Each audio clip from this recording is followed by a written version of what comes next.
Hello traders, Day Trader Matt here with businesswithtrading.com, doing an Emini Trading Room recap for the 29th of October, Wednesday, and today was another good day in the markets. It was a bad day P&L wise, but it was a good day because we didn't lose our shirts. We didn't let, having a negative 1.5 point day really affect us to the point where, it turned into a negative 10.5 point day. It's a good day because we're not going to let just being down 1.5 points affect our overall month and just sabotage ourselves tomorrow. That's why it's a good day. But anyway, today we had 5 trades. We were 3 for 2. And dropped 1.5 points in the market. It was one of those days, and when you're having a month like we're having right now, you're gonna have days like this, and only being down 1.5 points is actually pretty good. If we were down 1.5 points 5 days in a row, yeah, that's actually not good. But having a string of great victories and then having one day when you're only down 1.5 points, it's not that bad. In the grand scheme of things, that's how we look at things. How are you doing in the overall week? How are you doing in the overall month?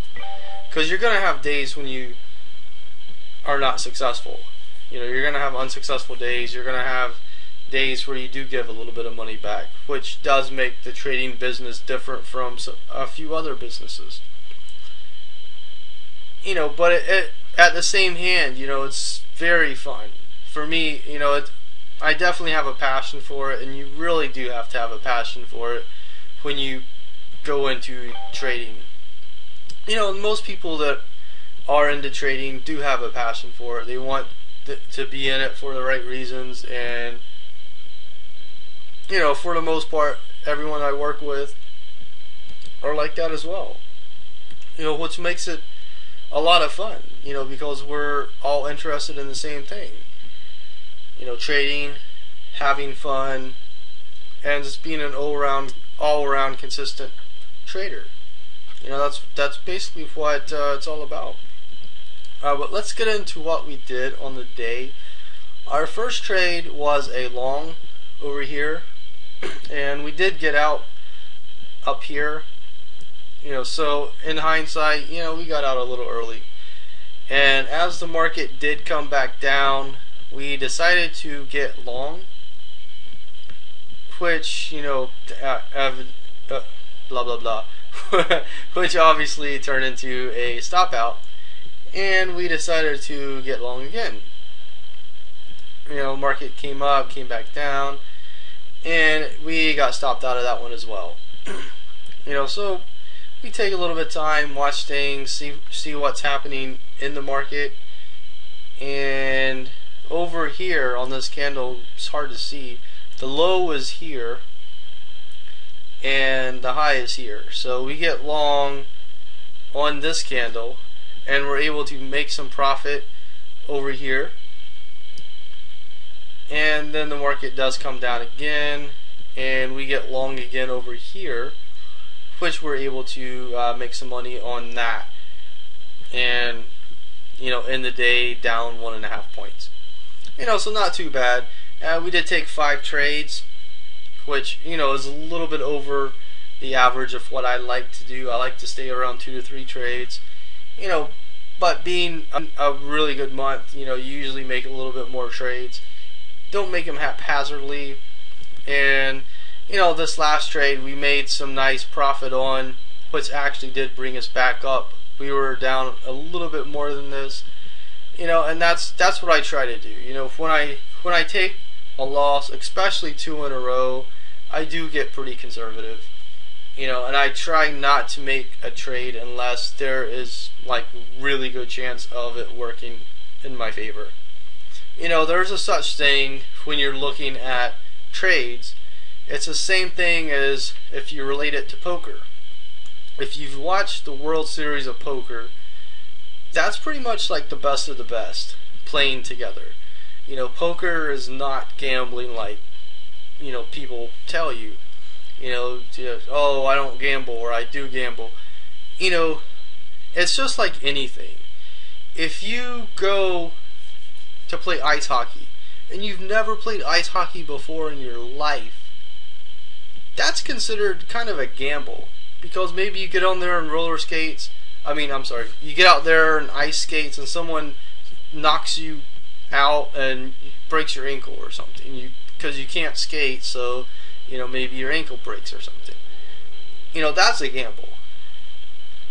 If you know all the rules, you've skated your entire life, and you play ice hockey, that's not a gamble. And it's the same way with trading. If you get into the market with not a trading plan, or you just have some shitty trading plan that you downloaded, somebody gave it to you for free. Why do people give you stuff for free? Because it's a piece of shit. Why would someone give you like a trading plan that can make you millions of dollars for free? But that's basically what we're working with.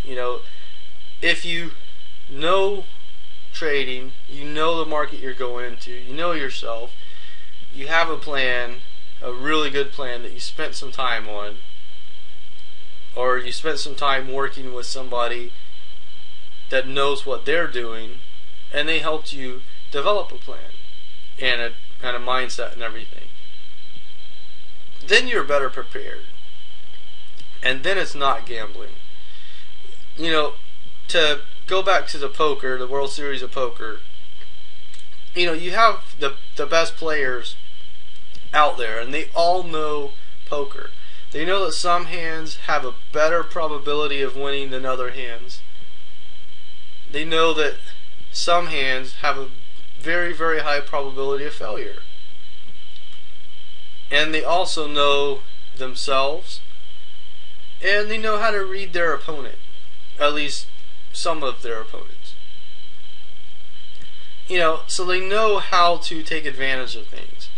And trading is the exact same way. Some of your setups are going to be better than other setups. Some of the setups might be non-existent. Your brain might just be telling you there's a setup, but there's really not a setup. And that's why you really have to know yourself as well.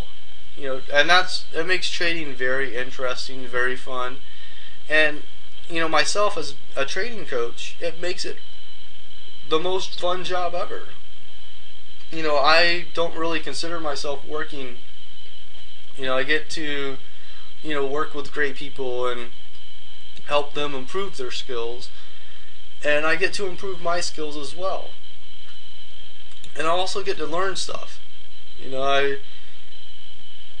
had a guy who was an accomplished musician. I like to play guitar, but I'm not an accomplished musician. I can play guitar, and yeah, I'm pretty good, and I've had people tell me that I'm good, but at the same hand, I'm not going to go fill stadiums with my playing. It's just not going to happen. So getting to, learn about people and experience something like that is a ton of fun. So anyway, not to get off on a point, I feel like I'm starting to get off on a tangent here. I'm going to go ahead and cut the video short, but hopefully what I was talking about earlier made some sense and resonated with you. You can always leave comments below the video. Thanks for watching. Have a great rest of your day, and I'll see you back here in the markets. Thank you.